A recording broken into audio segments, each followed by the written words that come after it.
Geography ebook চ্যানেলে সকলকে স্বাগত। আজকের আলোচ্য বিষয় হলো হিমবাহের ক্ষয়কার্যের পদ্ধতি এবং ক্ষয়কার্যের ফলে গঠিত ভূমিরূপ, কড়ি বা শার্ক, অ্যারেট এবং পিরামিড চূড়া। হিমবাহের কাজ নদীর কাজের মতোই একই। হিমবাহের কাজগুলি হচ্ছে ক্ষয়, বহন, সঞ্চয় বা অবক্ষেপণ। তো আজকে যেটা আলোচনা করব সেটা হচ্ছে ক্ষয়।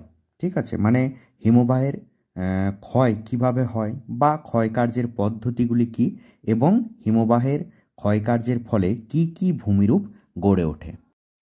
হিমবাহের ক্ষয়কার্যের পদ্ধতি হচ্ছে দুটি, একটা হচ্ছে উৎপাটন পদ্ধতি আর একটা হচ্ছে অবঘর্ষ পদ্ধতি। উৎপাটন পদ্ধতিকে ইংরাজিতে বলা হচ্ছে প্লাকিং। অনেক সময় প্রশ্নতে আসতে পারে যে প্লাকিং কি।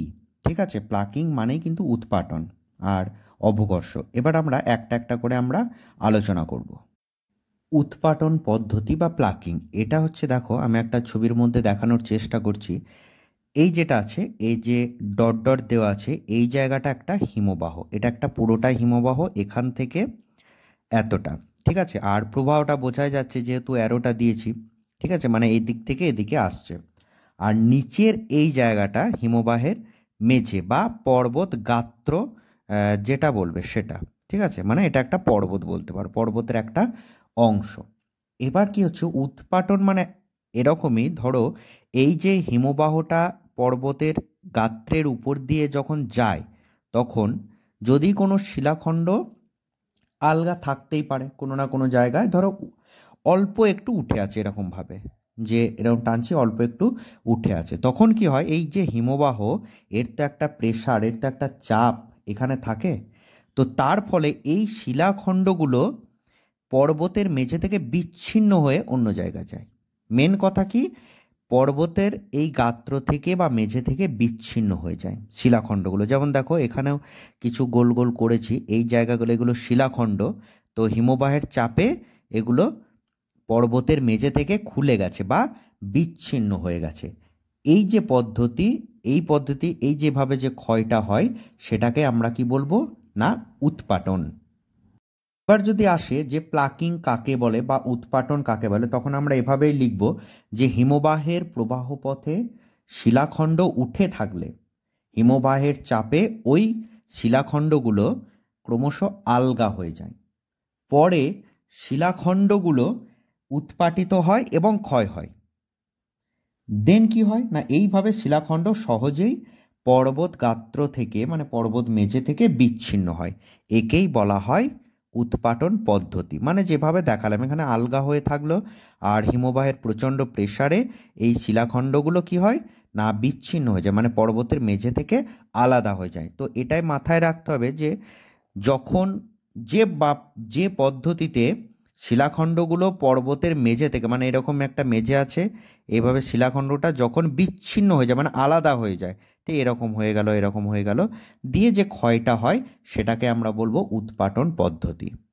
তো শিলাখণ্ডগুলো যতক্ষণ না বিচ্ছিন্ন হচ্ছে পর্বত গাত্র থেকে, ততক্ষণ তাকে আমরা উৎপাটন পদ্ধতি বলবো না। যদি এখানে আলগা হয়ে এরকমভাবে থেকে যায়, তখন কিন্তু সেটা উৎপাটন পদ্ধতি নয়। তখনই উৎপাটন পদ্ধতি হবে যখন সেটা আলগা হয়ে বিচ্ছিন্ন হবে, মানে মেন এই জায়গা থেকে, মেঝে থেকে বা পর্বত গাত্র থেকে শিলাখণ্ডগুলো বিচ্ছিন্ন হবে, মানে উৎপাটিত হবে। তখনই সেটা একমাত্র তাকে বলবো প্লাকিং। নেক্সট যে পদ্ধতিতে ক্ষয়কার্য করে সেটা হচ্ছে অবঘর্ষ। নদীর যে অবঘর্ষ পদ্ধতিটা আমরা বলেছিলাম, এখানেও সেম। কি হয় না, আমি এই ছবিটার মধ্যেই দেখাচ্ছি যে এই যে উৎপাটিত শিলাখণ্ডগুলো হিমবাহ বয়ে নিয়ে যায়, এই যে বললাম এগুলো ধরো উৎপাটিত তো হয়ে গেছে, মানে এখানে ছিল বিচ্ছিন্ন, এখানে এসেছে, মানে উৎপাটিত হয়েছে। তো এই উৎপাটিত শিলাখণ্ডগুলো হিমবাহ কিন্তু বয়ে নিয়ে যায়। তবেই অবশ্যই হিমবাহ নিয়ে যাবে, এখানে তো নদী বা অন্য কিছু বায়ু নেই, হিমবাহ নিয়ে যায়। তো এর মাধ্যমে একমাত্র হিমবাহ, তো বয়ে নিয়ে যায়। তো বয়ে নিয়ে যাওয়ার সময় কি হয়, এই শিলাখণ্ডগুলো দ্বারায় এই পর্বতের মেঝেতে একরকম আঁচড় কাটার মতো এরকম দাগ হয়। এভাবেই যে ক্ষয় হয় সেটাকে আমরা বলবো কি না, অবঘর্ষ।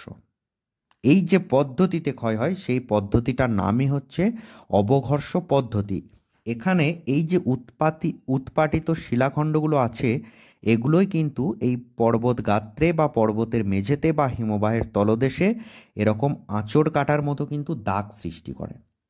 ঠিক আছে, আর যতক্ষণ এই দাগ সৃষ্টি না করবে, এই দাগ সৃষ্টির মাধ্যমে যতক্ষণ ক্ষয় না হবে, ততক্ষণ একে অবঘর্ষ পদ্ধতি কিন্তু বলবো না। তবে শুধুমাত্র যে এই উৎপাটিত শিলাখণ্ডের দ্বারাই অবঘর্ষ পদ্ধতিতে ক্ষয় হবে সেটা নয়, অনেক সময় বড় কোনো নুড়ি বা কোনো পাথরের আঘাতেও কিন্তু এই অবঘর্ষ ক্ষয় হতে পারে। ঠিক আছে, একটা বয়ে নিয়ে এলো হিমবাহ, বা কোনো একটা জায়গায় ধরো বড় নুড়িখণ্ড এরভাবে বিচ্ছিন্ন হয়নি, কোথাও থেকে গড়িয়ে এসেছে, তো তার মাধ্যমেও কিন্তু অবঘর্ষ পদ্ধতিতে ক্ষয় হতে পারে। কারণ নুড়ি বালি আঘাত পেলেই নদীতে যেমন যেটা হতো, নদীর তলদেশে আঘাত পেত, ঠিক এখানেও কিন্তু সেম। তো এটা আমাদের একটা মাথায় রাখতে হবে যে হিমবাহের যে ক্ষয়কার্যের পদ্ধতি আছে, সেই দুটো পদ্ধতি, উৎপাটন এবং অবঘর্ষ, দুটো পদ্ধতির মাধ্যমে বিভিন্ন ভূমিরূপ কিন্তু হয়। সেই ভূমিরূপগুলো পরে আমরা আলোচনা করছি। কিন্তু এখানে একটা জিনিস দেখার বিষয়, সেটা হচ্ছে যে উৎপাটন পদ্ধতি এবং অবঘর্ষ পদ্ধতি একই সঙ্গে ঘটতে পারে। একই সঙ্গে মানে কি রকম, মানে প্রথমে এই শিলাখণ্ডগুলো যখন আলগা হয়ে বিচ্ছিন্ন হবে, তখন সেটাকে আমরা বলবো কি উৎপাটন পদ্ধতি। আবার যখনই এই শিলাখণ্ডটা যখন বয়ে যাবে, মানে বিচ্ছিন্ন হওয়ার সময় এক জায়গা থেকে আর অন্য জায়গা যাবে, তখন এই উৎপাটিত শিলাখণ্ডগুলি কি হয়, তলদেশে ধাক্কা খাবে বা ঘর্ষণ হবে, দিয়ে এই মেঝেতে বা হিমবাহের তলদেশে একরকম আঁচড় কাটার মতো এরকম দাগ সৃষ্টি করবে। তখন সেটাকে আমরা অবঘর্ষ পদ্ধতি বলবো। মানে প্রথমে উৎপাটন পদ্ধতি ঘটবে, তারপর সেই জায়গাতে কিন্তু অবঘর্ষ হবে। মানে একই সঙ্গে দুটো পদ্ধতি কাজ করে চলবে। হিমবাহের ক্ষয়কার্যের ফলে গঠিত ভূমিরূপগুলো হচ্ছে কড়ি বা শার্ক, অ্যারেট, পিরামিড চূড়া, কর্তিত শৈলশিরা, হিমদ্রোণী, ঝুলন্ত উপত্যকা, নেক্সট আছে রসে মোতানে, ক্র্যাগ ও টেল এবং ফিওর্ড। এবার আমরা একটা একটা করে আলোচনা করব। প্রথম যেটা আছে কড়ি বা শার্ক, অ্যারেট, পিরামিড চূড়া, এই তিনটে নিয়ে আজকে আমরা আলোচনা করব। কড়ি বা শার্ক, অ্যারেট আর পিরামিড চূড়া, এই তিনটে ভূমিরূপকে আমি একটা চিত্রের মাধ্যমেই দেখাবো, কারণ তিনটে ভূমিরূপ একটার মধ্যেই হয়ে যাবে। যদি এটা যখন কিন্তু আলাদাভাবে আসবে পিরামিড চূড়া বা অ্যারেট, তখন কীভাবে ছবিটা দেবে সেটাও বলছি। তো প্রথমে আমরা যেটা বলবো সেটা হচ্ছে কড়ি বা শার্ক। ঠিক আছে, উঁচু পার্বত্য বা পথে বা পর্বত গাত্রে হিমবাহের ক্ষয়কার্যের ফলে গঠিত হাতলযুক্ত চেয়ার বা চামচের মতো যে ভূমিরূপ, সেটাকে আমরা বলবো কড়ি বা শার্ক। মানে হিমবাহ যখন আসে, ক্ষয়কার্যের ফলে কি হয় না, ভূমিরূপটা এমনভাবে গড়ে ওঠে যেটাকে দেখতে মনে হয় কি হাতলযুক্ত চেয়ার। ঠিক আছে, এটা কিন্তু মাথায় রাখবে, হাতলযুক্ত চেয়ার মানে যেগুলো ইজি চেয়ার হয়, মানে কমফোর্টেবল যে চেয়ারগুলো হয় সেগুলো চেয়ারের মতো হয়, বা কিসের মতো হয় না, চামচ।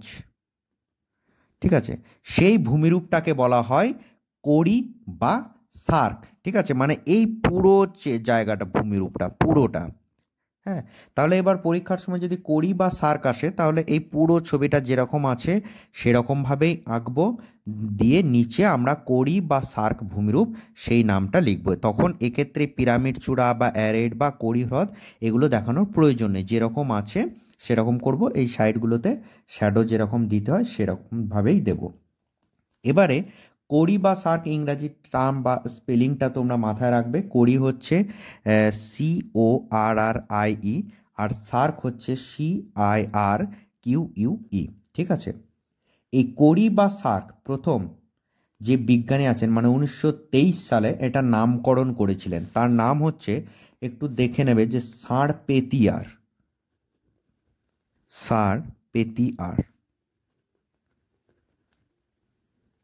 বিজ্ঞানী, ইনি কিন্তু ছিলেন হিমবাহ বিজ্ঞানী। ঠিক আছে, মানে হিমবাহ নিয়ে পরীক্ষা করতেন। সার পেতিয়ার, ইনি নামকরণ করেছিলেন কত সালে না 1932। তিনি যখন এই ভূমিরূপটা নামকরণ করেন, তখন কিন্তু কড়ি বা শার্ক ছিল না, তখন উনি নাম দিয়েছিলেন কি, সির্ক। ঠিক আছে, তো এটা শর্ট প্রশ্নতে আসতে পারে, এটা একটু লক্ষ্য রাখবে। এই কড়ি বা শার্ক ভূমিরূপের মধ্যে এই যে জায়গাটা আছে, এই জায়গাটা নিচু জায়গা, মানে অনেকটা এরকম দেখতে হয়, ইজি চেয়ারের মতো যেরকম হয়। তো এই জায়গাটা তো গর্ত, এই জায়গাটা তো হিমবাহ গর্ত হওয়ার জন্য এখানে কি হয়, আহ, এই জায়গাগুলোতে বেশিরভাগ, এটা উঁচু অংশটা, ঠিক আছে, উঁচু অংশ যেরকম ত্রিভুজ আকৃতির হয়, ঠিক অনেকটা সেরকমই একটা জায়গা। তো এই গর্তগুলোতে কি হয়, জল জমে থাকে, জল জমে একটা হ্রদ সৃষ্টি হয়। তো এই হ্রদগুলোকে বলা হয় কড়ি হ্রদ, বা আর একটা বলা হয় টার্ন হ্রদ, টার্ন হ্রদ। এবার কড়ি বা শার্কের বিভিন্ন জায়গা বিভিন্ন নামে পরিচিত। কি কি নামে পরিচিত আমি নোটসের আকারে একটা তুলে দিলাম, একটু দেখে নেবে। কড়ি ফ্রান্সে শার্ক বা সির্ক নামে পরিচিত, জার্মানিতে কার, ওয়েলসে কুম, স্ক্যান্ডিনেভিয়ায় বটন ও কিডেল, স্কটল্যান্ড ও যুক্তরাষ্ট্রে কড়ি নামে পরিচিত। এগুলো একটু লিখে রাখবে বা প্র্যাকটিস করে নেবে, কারণ প্রশ্নতে আসতে পারে যে জার্মানিতে কড়ি কী নামে পরিচিত, কার নামে পরিচিত। এবারে যেটা আছে সেটা হচ্ছে এরেট। এটাকে অনেক সময় কিন্তু এরিটিও বলা হয়, এ রয়সি টয়সি, ঠিক আছে। তো এরিটিকে আমরা কিভাবে চিহ্নিত করব, দেখো দুটো কড়িকে পৃথককারী, মানে এরকম একটা, এই যে কড়ি আছে এখানে, এটা একটা পর্বত আর এটা একটা পর্বত ধরে নে, এই যে একটা ত্রিভুজের মতো, আর এরকম, মানে ঠিক বিষয়টা এরকম হচ্ছে, এটা একটা হলো, আবার ঠিক এরকম হলো, এটা একটা মিডিলের দুটো পোর্শন। তো এই যে কড়ি বা শার্ক পৃথককারী যে শৈলশিরা, মানে এটা একটা, এই লাইনটাই তো এই দুটোকে পৃথক করছে, বা এদিকেও যদি একটা থাকে তাহলে এই লাইনটা পৃথক করছে, মানে এখানে যদি বলা হয় তাহলে এই লাইনটা একটা। তো দুটো শৈলশিরাকে, সরি, দুটো কড়িকে পৃথককারী যে শৈলশিরা থাকে তাকেই কিন্তু বলা হয় অ্যারেট বা এরিটি, এটা কিন্তু মাথায় রাখবে। মানে এই পাশেও যদি একটা থাকে তাহলে পৃথককারী শৈলশিরাটাকে এটা, এ পাশেও থাকলে এটা, তো এই শৈলশিরাগুলোকেই বলবো কিন্তু এরিটি। তাহলে দুটো কড়িকে কে যুক্ত করে, অ্যারেট বা এরিটি। নদীর ক্ষেত্রে আমরা যখন পড়েছি যে জলবিভাজিকা, মানে এই চূড়াটায় পর্বতের মাথায় জল পড়বে, দুটোর দুই দিকে ভাগ করবে, তো সেটাকে জলবিভাজিকা বলবো। তো এক্ষেত্রেও সেম, অ্যারেট বা এরিটি কিন্তু কড়িগুলোকে পৃথক করে বা দুটো কড়িকে যুক্ত করে। তো সেটা, এটা মানে এরিটি এক প্রকার শৈলশিরা, ঠিক আছে। নেক্সট আছে কি না, পিরামিড চূড়া।